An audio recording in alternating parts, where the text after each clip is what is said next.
嗨，大家好，今天我们来聊一个非常有趣的话题。现在市场上一片哀嚎，但有一份深入的分析指出，在这种极度的绝望之后，可能正悄悄酝酿着一场史诗级的狂暴牛市。所以，我们今天就是要来拆解一下2026年的结构性机会到底在哪里。好的，我们直接切入大家最关心的问题。现在市场的恐慌气氛真的非常浓厚，我相信很多人心里都在想，完了，牛市是不是就这样结束了？这就是我们这次分析要回答的最核心的问题。首先，我们必须得承认，市场上这股恐惧感是真的，而且非常巨大。但这不是一种感觉而已，它是有实际数据在支撑的。来看看这个数字8，这是什么？这是加密货币的恐惧与贪婪指数，在3月的时候一度掉到了8这个数字。你知道8代表什么吗？是极度恐慌。这种水平，我们上一次看到已经要回溯到2022年那个熊市的谷底了。这就表示整个市场的情绪可以说是已经彻底崩盘。如果你觉得8已经够吓人了，那看看这个50亿美元，光是在 Coinbase 这一个平台，散户就净卖出了超过50亿美元的资产，这根本就是一场大规模的投降。很多人真的是抱着我再也不玩了的心态撤笔离场。好，但问题来了，在这一片恐慌之中，如果散户都在卖，那到底是谁在买呢？这就是整个故事的转折点，也是最精彩的地方。现在的市场基本上就是一个两极化的世界，一边是我们刚刚看到的散户因为恐慌而疯狂抛售，但在另一边呢，是那些机构，也就是我们常说的聪明钱，他们正在非常有纪律的默默的逢低买入。这其实就是一场大规模的筹码转移，从意志不坚定的弱手转移到了目标长远的强手手上。你看，这可不是我乱说的。贝莱德的执行长 Larry Fink， 他亲口证实了这件事。他说，连国家级的主权财富基金都在这个时候有目的的进场扫货。你想想，这股买盘的力量跟决心到底有多强大？那这些机构的决心具体有多大呢？我们用数字说话。目前，光是比特币现货 ETF， 它所管理的总资产就已经超过了1000亿美元。但更关键的是什么？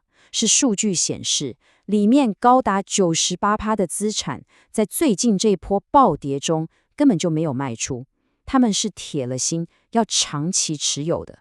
好的，所以这一切都指向一个非常重要的结论：这个市场的底层游戏规则已经变了。这也代表我们不能再拿着旧地图想去找新的大陆。过去我们熟悉的那一套加密货币投资剧本，很可能已经过时了。我们可以很清楚地看到这个转变。以前呢，大家最关注的就是4年一次的减半周期，对吧？但现在，真正的主导力量变成了全球的宏观流动性，还有那些大型机构之间的博弈。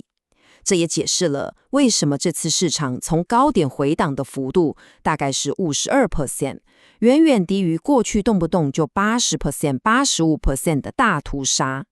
整个市场的韧性真的变高了。那我们刚才提到了宏观流动性，这到底是什么？其实讲白了就是全世界市场上的钱是变多了还是变少了。当各国央行开始印钞放水，这些多出来的钱总要找地方去嘛。那像比特币这样的风险资产，往往就是最大的受益者之一。所以现在全球的钱是多还是少？答案是前所未有的多。全球的 M 处货币供应量已经冲到了123.3兆美元，这是一个历史新高。这可以说是为下一波上涨准备了最根本、最充足的燃料哦。好了，既然我们知道了市场结构已经改变，那下一个问题就是，为什么这份分析会特别提到2026年4月，认为现在是一个关键的布局时间点呢？时机是怎么判断的？这背后其实有几个观点在支撑。从技术分析来看，一个很典型的底部反转形态似乎正在形成。另外，很多机构他们自己内部的周期模型也都显示市场真正的底部很有可能在今年第一季，也就是1月到3月之间就已经确立了。所以分析才会认为，从现在开始布局，胜率是相对高的。好，分析了这么多市场结构啊、时机啊，最重要的部分来了。那面对这样的市场，我们普通人到底该怎么办？一份理性的策略应该长什么样子？这里提出了3个非常核心的步骤，而且缺一不可。第一，先想好你要投入总资产的多少比例。第二，放弃那种想一次就买在最低点的念头，用定期定额的方式分批进场。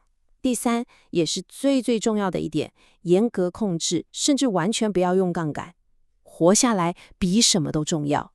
那么，到底投入多少才算理性呢？